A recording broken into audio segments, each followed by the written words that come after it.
성도 여러분, 안녕하셨습니까? 오늘이 단 앞에 아름다운 꽃이 있죠? 백합도 있고 참 아름다운 꽃이 있습니다. 아시다시피 오늘은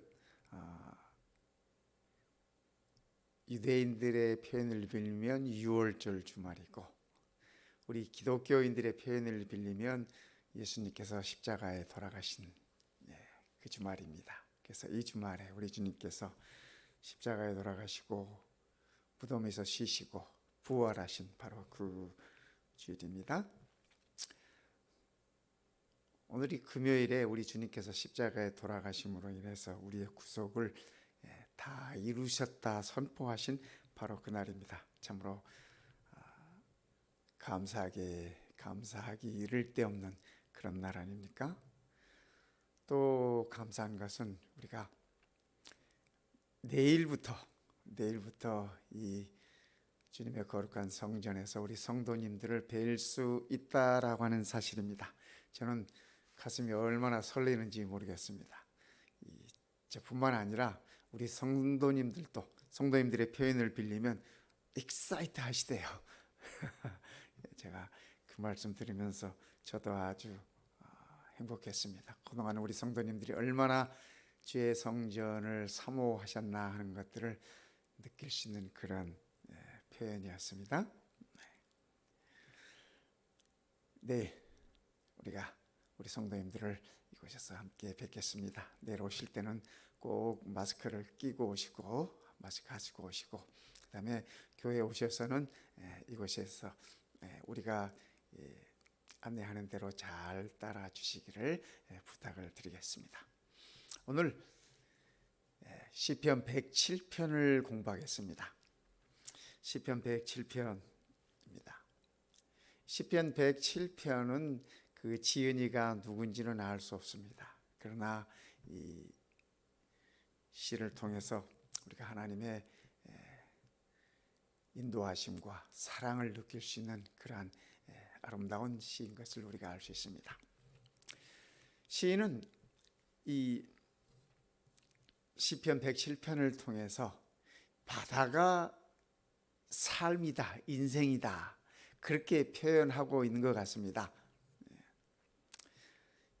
시인이, 다른 시인이 이렇게 표현했습니다. 나는 아무래도 바다로 가야겠다. 갈매기 날고 파도가 춤추며 노래하며 손짓하는 바다. 바다에는 내 영혼이 산다. 맨스필드라고 하는 시인이 이렇게 표현했습니다. 나는 아무래도 바다로 가야겠다. 이 시인은 바다로 가겠다고 하지만은 이 시편을 기록한 시인은 내 삶이 바다의 삶이다라고 표현을 하고 있습니다. 파도가 춤추며, 이 파도가 춤춘다고 하는 것은 시적인 아름다운 표현이지만 파도가 춤추는 것이야말로 정말 괴로운 일 중에 하나입니다. 이 시편 기자의 표현을 빌리면 그렇습니다. 그 바다로 우리 한번 가볼까요? 배들을 바다에 띄우며 큰 물에서 일을 하는 자는, 바다에서 일을 하는 자는 그 말입니다. 여호와께서 행하신 일과 그의 기이한 일들을 깊은 바다에서 보나니. 그러니까 이 바다에서 일하는 사람들일수록 정말 그의 삶이, 그의 생명이, 그의 운명이 하나님의 손에 달렸다고 하는 사실을 깨닫는다라고 하는 그러한 표현입니다.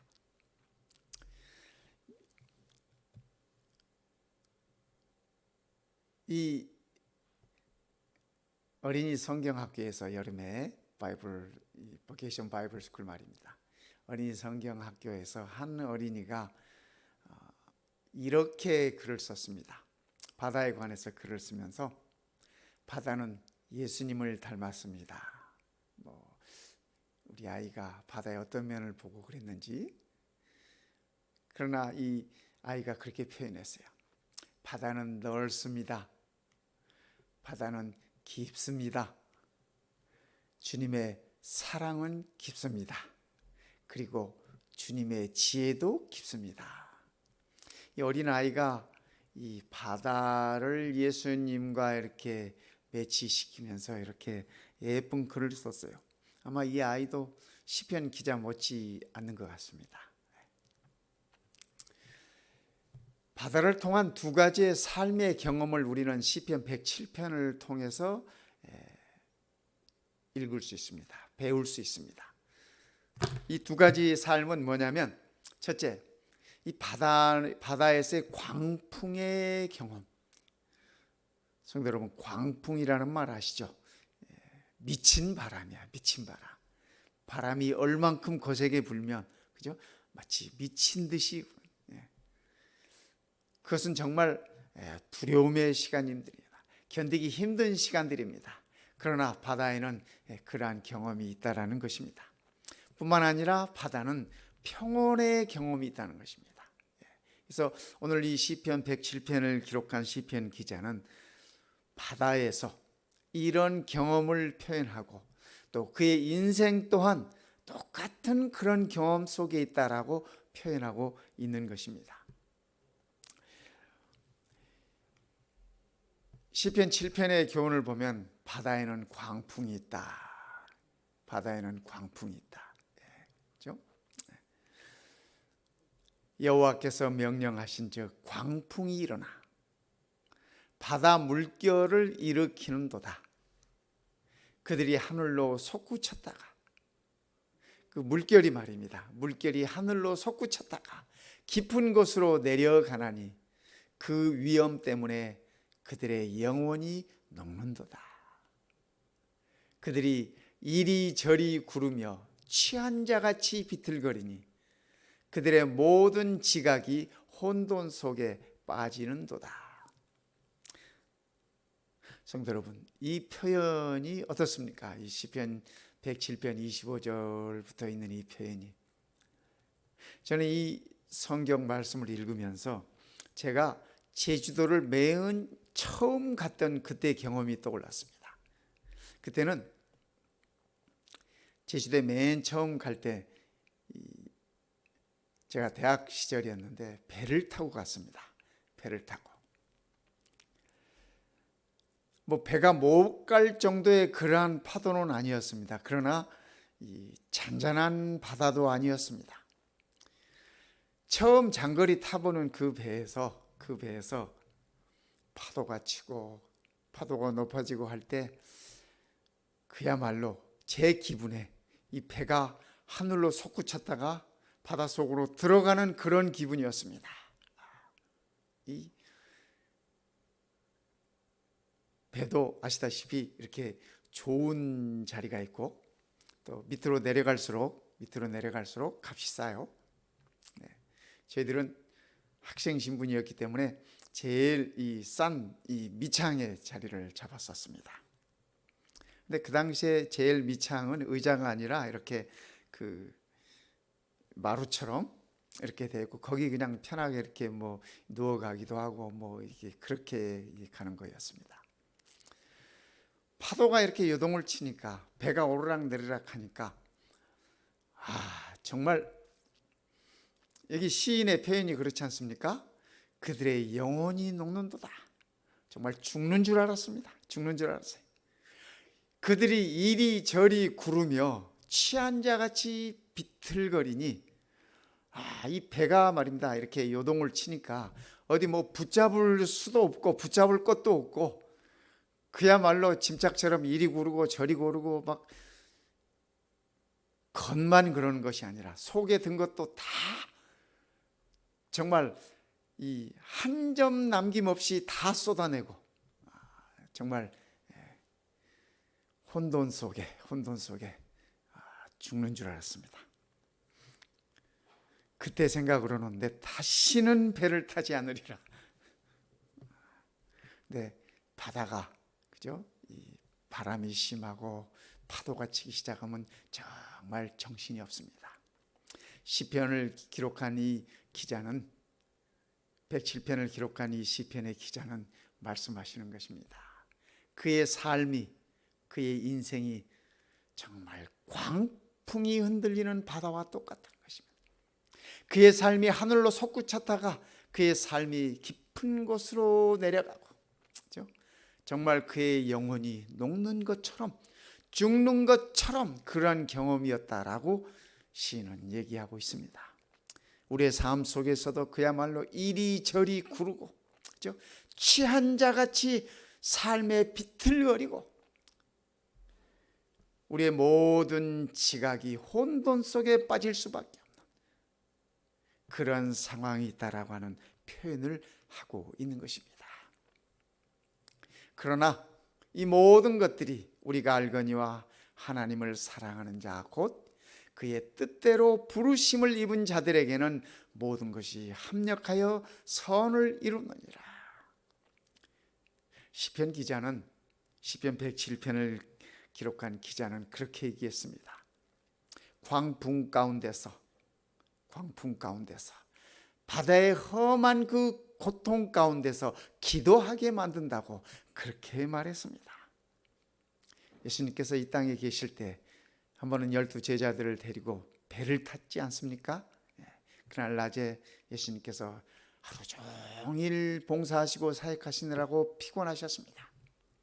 배를 타자마자 배 밑바닥에서 그분은 깊은 잠에 빠져들었습니다. 그런데 갑자기 이 호수가 화가 났습니다.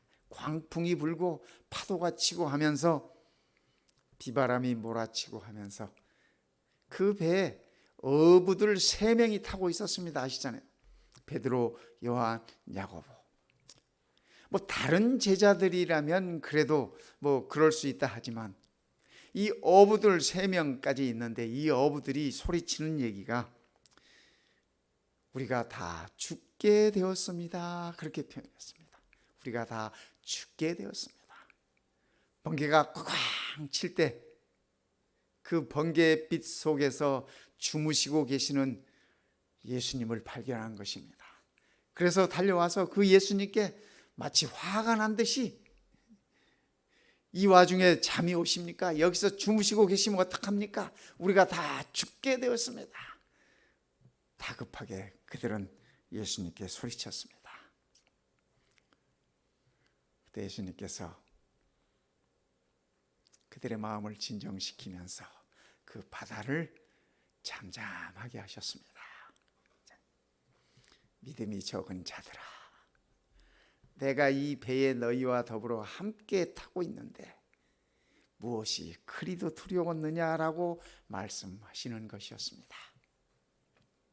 이에 그들이 그들의 고통 때문에 여호와께 부르짖으며 그가 그들의 고통에서 그들을 인도하여 내시고, 성도 여러분, 우리의 인생이, 우리의 삶이 정말 광풍처럼, 높은 파도처럼 우리를 위아래로 흔들고, 그죠? 몰고 간다 할지라도 우리가 그 고통 가운데서 여호와 하나님께 부르짖을 때 여호와께서 우리의 고통에서 우리를 인도하여 주신다고 말씀하시는 것입니다. 그러니까 이 시인은 바다의 광풍 속에서, 바다의 고통 가운데서 기도하는 법을 배운다라고 얘기하고 있는 것입니다. 오늘 우리도 우리의 인생의 광풍 속에서, 우리의 인생의 고통 속에서, 힘든 속에서도 기도하는 법을 배우십시다.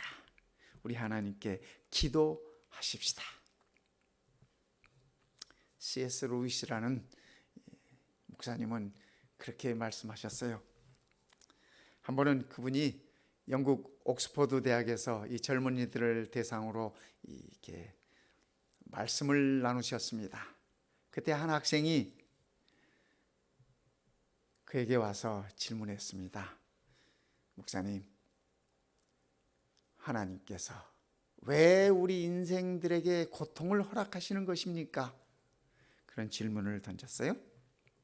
그때 이 루이스 목사님이 대답하신 대답이 바로 이 말씀입니다. 고통이 있어도 교만한 것이 인생인데, 인생의 장에 고통마저 없다면 사람들은 얼마나 더 교만할까요? 고통이란 귀먹은 세상 사람들을 흔들어 깨우기 위한 하나님의 메가폰입니다. 이렇게 대답하셨어요. 그 젊은 대학생이 이 루이스 목사님의 얘기를 듣고 그 후로 그가 어떻게 했는지 몰라요. 그러나 루이스 목사님은 그의 책 가운데서 이렇게 표현하고 있습니다. 고통이란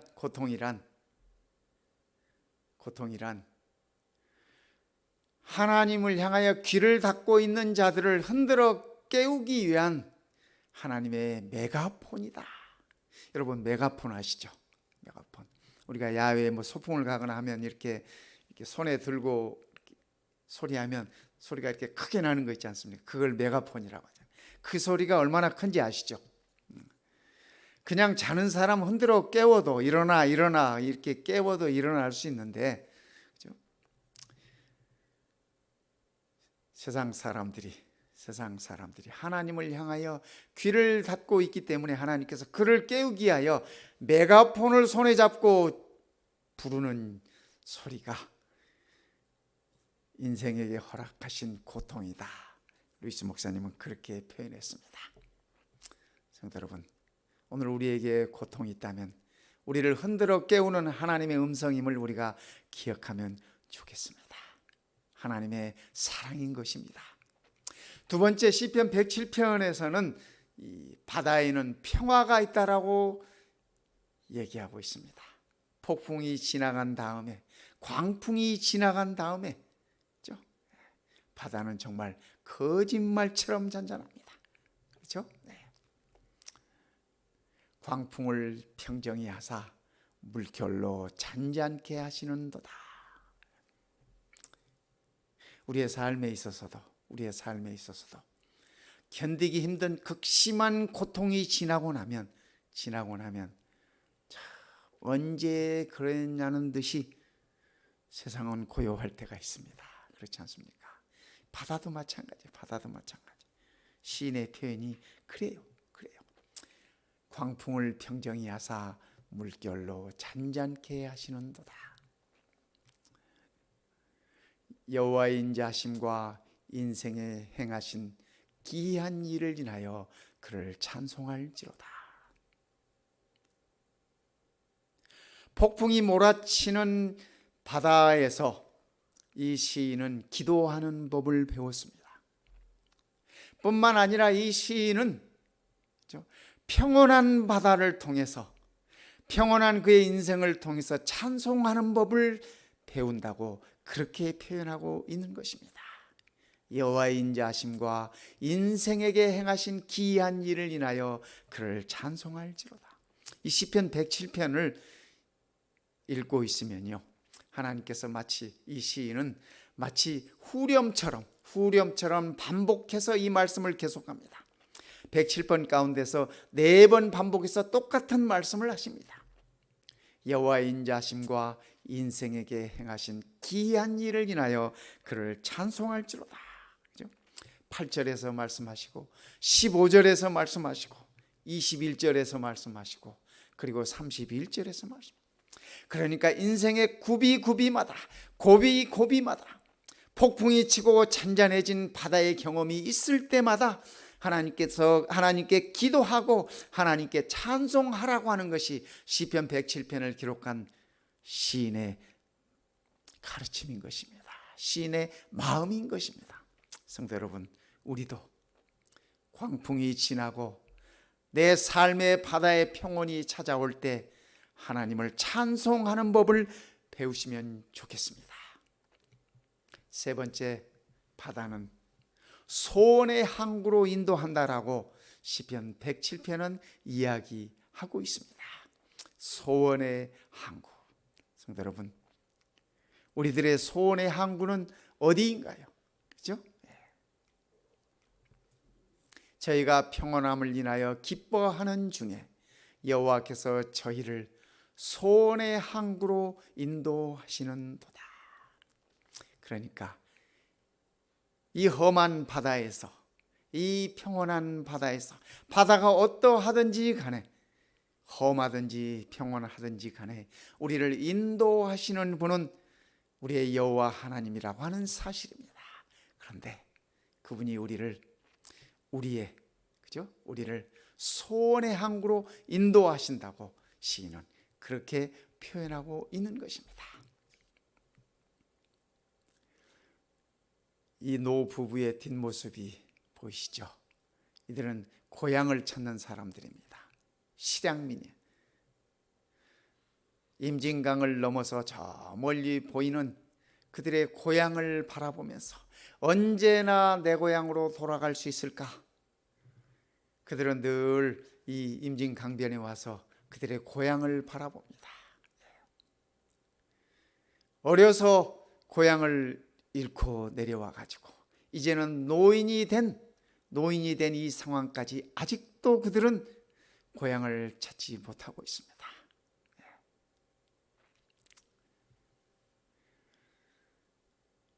저 멀리 돌아갈 고향을 바라보면서 이 여인도 울부짖고 있는 것입니다. 언제나 내 고향으로 돌아갈까? 어쩌면 이들에게 그들의 소원의 항구는 그들의 고향인지 모르겠어요. 그죠? 실향민들에게 있어서는요. 그런데 비단 이런 아픔이 있는 사람들은 우리나라에만 있는 게 아니에요. 우리나라만 있는 게 아닙니다. 세계 각처에 이런 슬픔을 가지고 있는 자들이 있습니다. 고향을 찾아, 본향을 찾아 떠나는 이들. 그렇죠? 이것은 예루살렘에 있는 통고개벽입니다. 세계 각지에 흩어져 있는 유대인들이 명절이 되면, 그렇죠? 유월절이나 장막절이나 이런 명절이 되면 그들의 성전이 있었던 예루살렘을 찾아서 이곳에서 그들은 목 놓아 울면서 기도해요. 어느 때까지입니까? 언제 우리를 회복시키실 것입니까? 그죠? 세상은 소원의 항구를 향하여 가는 자들이 가득합니다. 오늘 우리의 소원의 항구는 어디일까요, 성도 여러분? 그죠? 하나님은 우리들의 삶을 반드시 우리의 고향으로 인도하실 것입니다. 우리가 처한 이곳이 험한 바다라 할지라도, 혹은 폭풍우가 지나간 다음에 지금 잠시 잔잔하고 평안하다 할지라도 하나님께서는 반드시 우리들의 고향으로 인도하실 것입니다. 파스칼은 우리의 삶을 이렇게 표현했습니다. 세상에는 세 종류의 사람이 있다. 첫째, 내일 어떤 일이 일어날지 전혀 모르는 사람. 이분은 이 어떤 일이 일어날지 전혀 모르는 사람이라고 표현했는데, 그의 설명을 보면은 내일에 대하여 관심 없는 사람이라고 그렇게 설명했어요. 나의 내일에 대해서 별 관심이 없어. 뭐 이래도 좋고 저래도 좋고 뭐 그런 사람들이 되는 겁니다. 둘째, 내일에 대하여 불길한 예감 속에 살아가는 사람. 그러니까 내일에 대하여 늘 불안해. 평안이 없습니다. 내일은 어떻게 될까? 그래서 늘 불안한 것입니다. 세 번째, 결혼식을 기다리는 신랑과 신부처럼 사는 사람들이 있대요. 이 결혼식을 기다리는 신랑과 신부는 그 기다리는 하루하루가 얼마나 설레이겠습니까? 그렇죠? 우리가 다 경험해 봤잖아요. 그렇죠? 설레이고 구름 위에 떠 있는 것 같고 하루하루가 새롭고 그렇지 않습니까? 그 결혼식이라는 그 날을 기다립니다. 우리 성도님들 결혼식 잡아놓고 며칠이나 기다렸습니까? 그죠? 네. 뭐 어떤 분들은 한 달, 어떤 분들은 두 달, 그죠? 뭐 어떤 분들은 뭐 약혼하고 뭐 결혼식까지, 저 같은 경우는 약혼하고 결혼식까지 5년이 걸렸습니다. 참 그 기다림의 세월이 길었어요.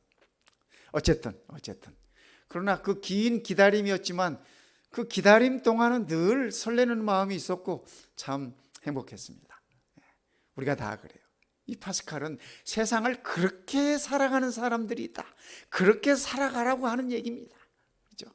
더군다나 우리는 신앙을 가진 사람들 아닙니까? 그죠? 뭔가 확실한 약속이 있는 사람들 아닙니까? 그러니까 그렇게 살라는 얘기예요. 오래전에 아프리카 선교지에서 이 평생을 이렇게 선교 사역을 하고 그분이 고향으로 돌아온 은퇴한 선교사분이 계셨습니다.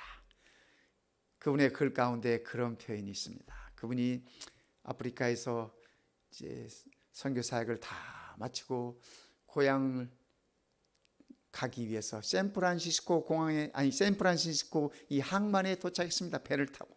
그 당시에는 주로 배로 다녔으니까.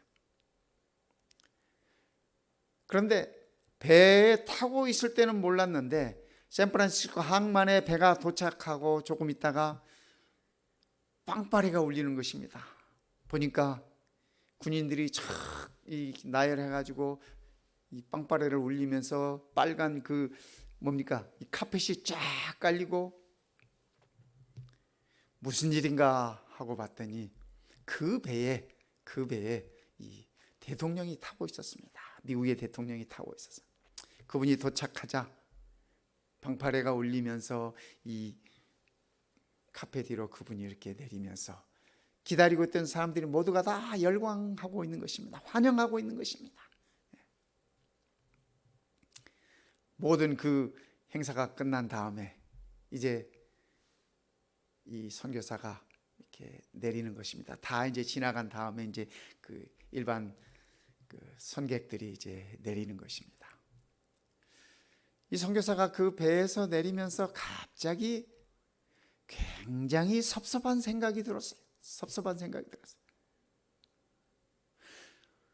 저분은 저렇게 열광적으로 환영을 받고 저렇게 내리는데 나는 평생을 아프리카 오지에서 선교 사역하고 내 고향으로 돌아왔는데 아무도 나를 환영해 주는 사람 한 사람 없구나 하는 생각이 들어서 참 많이 섭섭했습니다. 그래서 그가 이렇게 하늘을 바라보았답니다. 하늘을 바라봤는데 그의 마음속에 하나님의 음성이 들려오더라는 것입니다. 사랑하는 아들아, 너는 아직 고향에 돌아오지 않았다. 네가 고향에 돌아오는 날 군악대의 나팔 소리가 아니라 천사장의 나팔 소리와 함께 붉은 카펫이 아니라 황금을 깔고 내가 친히 마중 나가마. 아들아, 너는 아직 고향에 돌아오지 않았다. 그것을 잊지 말아라. 그가 섭섭한 마음으로 하늘을 바라보고 있을 때 그의 마음속에 이런 하나님의 음성이 들리더라는 것입니다. 성령 하나님의 음성이 들리더라는 것입니다. 사랑하는 아들아, 너는 아직 고향에 돌아오지 않았다. 평생의 사역은 마쳤을지 몰라도 아직 고향에는 돌아오지 못했다. 네가 고향에 돌아오는 날 내가 두 팔 벌려 너를 마중하마. 붉은 카펫이 아니라 황금을 끊고 군악대의 나팔 소리가 아니라 천만 천사의 나팔 소리로 너를 환영하마.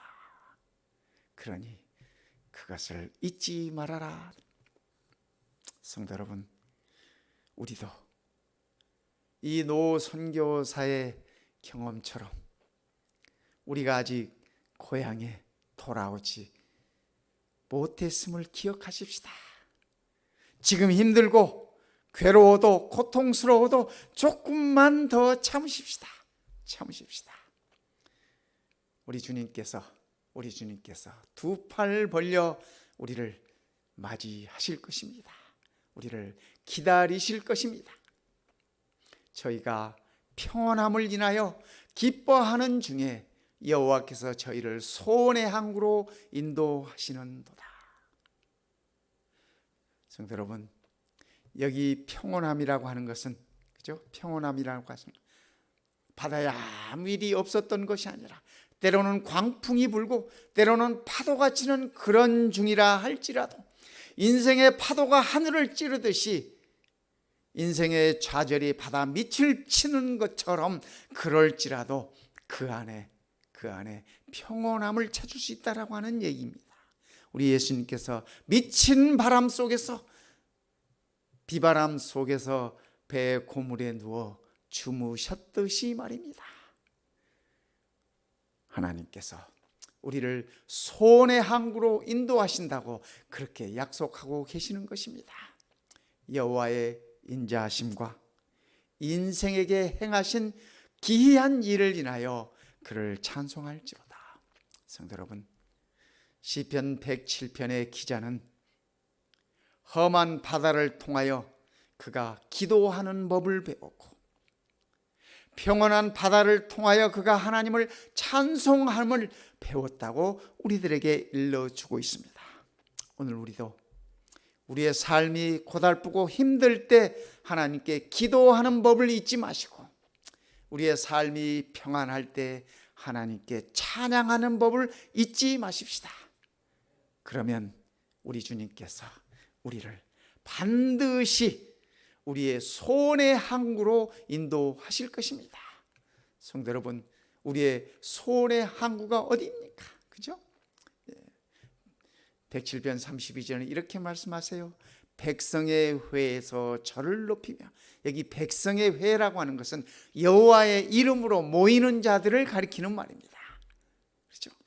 우리가 안식일이면 늘 여호와 하나님을 기억하고, 나를 창조해 주신 그분을 기억하고, 나를 구원해 주신 그분을 기억하면서 주의 거룩한 성전에 모이지 않습니까?